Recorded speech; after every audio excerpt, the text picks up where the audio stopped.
Ça y est, la bande-annonce de Jurassic World Rebirth de Gareth Edwards est enfin sortie. Et mon Dieu les gars, ça a l'air complètement fou. Je tremble vraiment. Ça ressemble à tout ce dont j'ai rêvé pour un nouveau film Jurassic. Et ils n'ont pas non plus lésiné sur cette bande-annonce. Elle est bourrée de nouvelles informations et il y a beaucoup de choses à analyser. Alors, nous allons tout décortiquer, y compris les détails que vous avez peut-être manqués, et croyez-moi, il y a énormément de détails, donc ne perdons pas plus de temps et allons-y. La bande-annonce commence à New York alors qu'il démonte une exposition de Jurassic Park mettant en vedette la célèbre T-Rex elle-même. Certains ont spéculé qu'il s'agit de la Rexy des films originaux, maintenant morte, mais je suis presque sûr qu'il ne lui manquerait pas de respect de cette façon.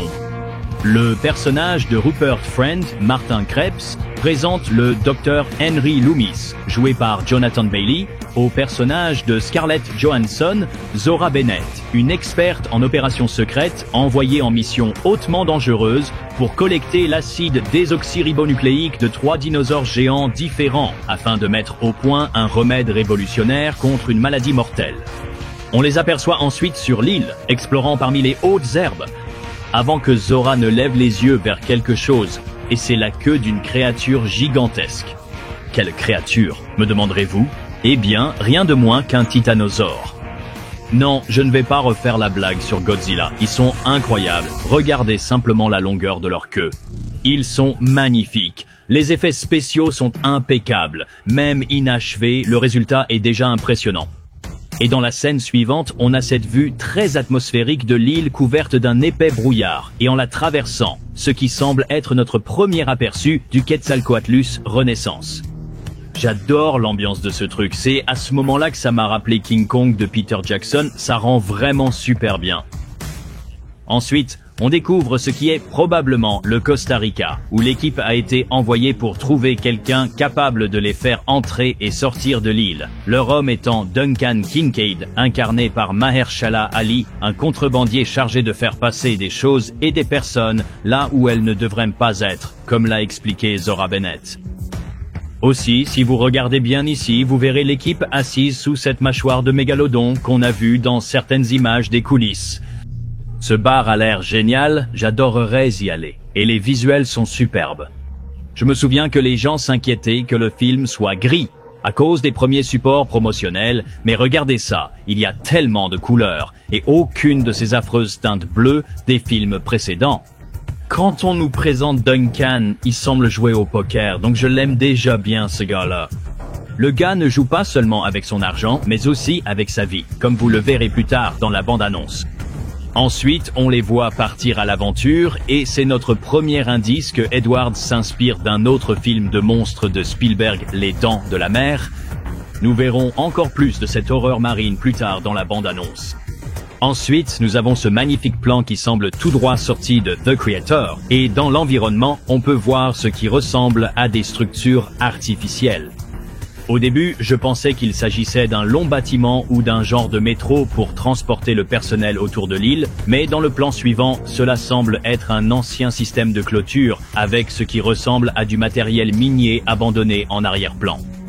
Évidemment, cela pourrait servir à l'extraction de ressources, mais il est aussi possible qu'ils creusent sous terre, ce qui pourrait être l'endroit où se trouvent les installations. Nous en reparlerons plus tard. Et Duncan dit que personne n'est assez stupide pour aller là où nous allons, ce qui implique que c'est probablement sa mission la plus dangereuse jusqu'à présent. Le roi ne doit pas mourir. On voit ensuite des personnages servant de chair à canon pour les dinosaures, préparant leurs armes.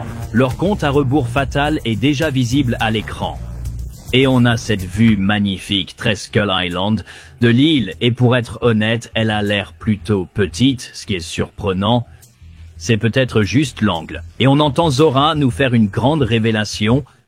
Cette île était le centre de recherche pour le parc Jurassique original. Non, ce n'est pas Isla Sorna, c'est quelque chose de totalement nouveau, ce qui signifie que toutes ces créatures, dans le laboratoire, sont des spécimens inachevés, ce qui deviendra un élément clé de l'intrigue plus tard. Dans le conteneur, qui semble être dans un état incroyablement bien conservé malgré ses 32 ans, on dirait qu'il y a un raptor, et celui-ci en particulier serait le raptor tigre du monde perdu. Du moins c'est ce que je pense, et je suis tellement content de le revoir, même dans cet état. Mais si vous regardez de près, vous verrez que cette créature a une deuxième tête, ce qui est une mutation appelée polycéphalie, montrant à quel point ils ont dû expérimenter de nombreuses fois pour réussir à créer les raptors correctement. Et Loomis jette aussi un œil à un embryon, qui a vraiment l'air super effrayant. Je ne peux même pas dire de quel animal il est censé s'agir.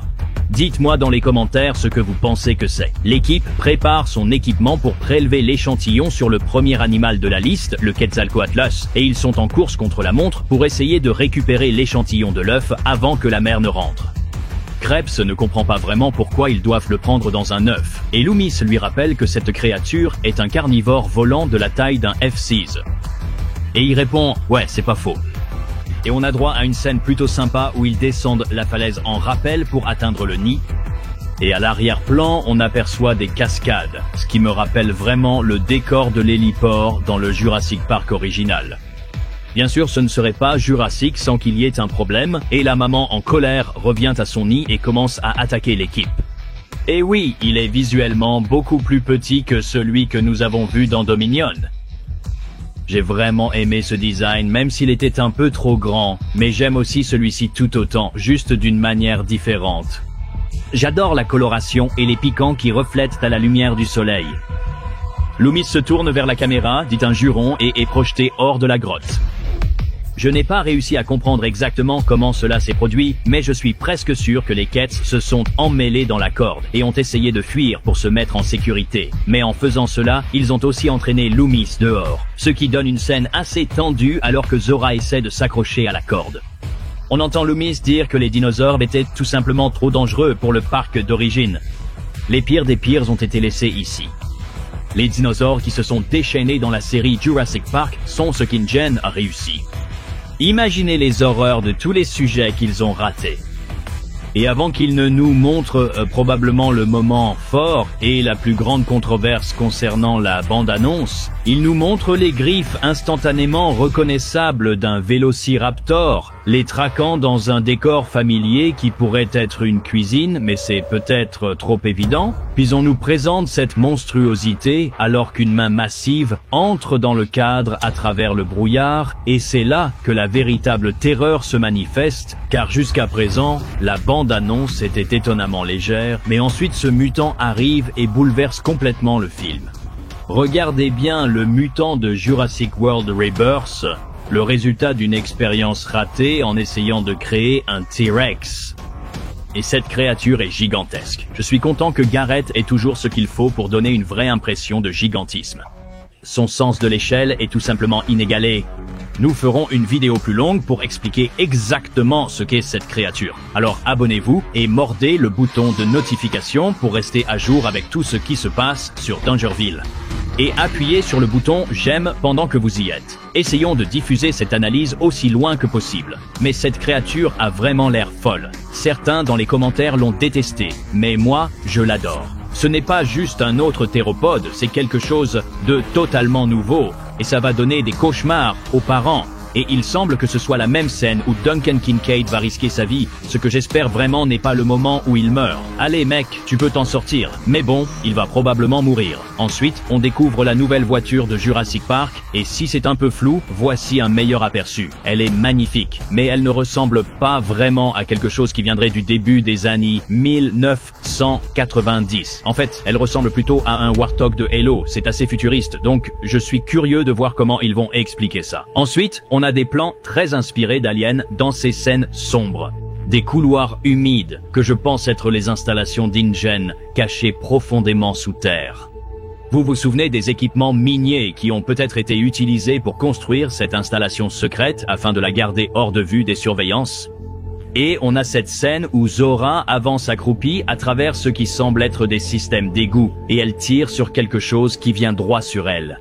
D'après les images précédentes, je parie qu'il s'agit de Vélociraptor, ou peut-être même d'un autre mutant plus petit.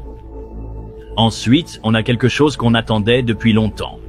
Après l'inclusion décevante du Dilophosaure dans Dominion, où nous avions cette scène, les gens en voulaient encore plus. Donc je suis content de voir que le lézard cracheur va faire son retour. Dans cette scène où il affronte le personnage de Luna Blaze, qui a l'air d'avoir été plongé dans la rivière, le Dilo semble utiliser le design de Dominion, mais il a toujours l'air super cool. Et en plein jour, ce qui je crois est une première pour les films. Ensuite, on comprend pourquoi le personnage de Blaze est trempé avec ce plan saisissant du T-Rex. Il vient de la repérer sur son territoire alors qu'il faisait une sieste. C'est impoli de l'avoir réveillée. Et il n'a pas l'air très content d'elle, parce qu'il rugit et se met à la poursuivre le long de la rivière, une scène tout droit sortie du roman Jurassic Park. Et il semble qu'elle va être séparée de ce que je crois être son frère, interprété par David Ikono, qui porte dans cette scène ce t-shirt rouge. Et je dois juste le souligner, même si les effets spéciaux ne sont pas terminés, il reste encore presque 6 mois avant la sortie, mais ça a déjà l'air incroyable. On dirait que je pourrais vraiment le toucher. Il y a tellement de détails sur cette peau, c'est incroyable. De plus, c'est probablement la meilleure apparence du Rex depuis Le Monde Perdu, voire même la meilleure de toutes.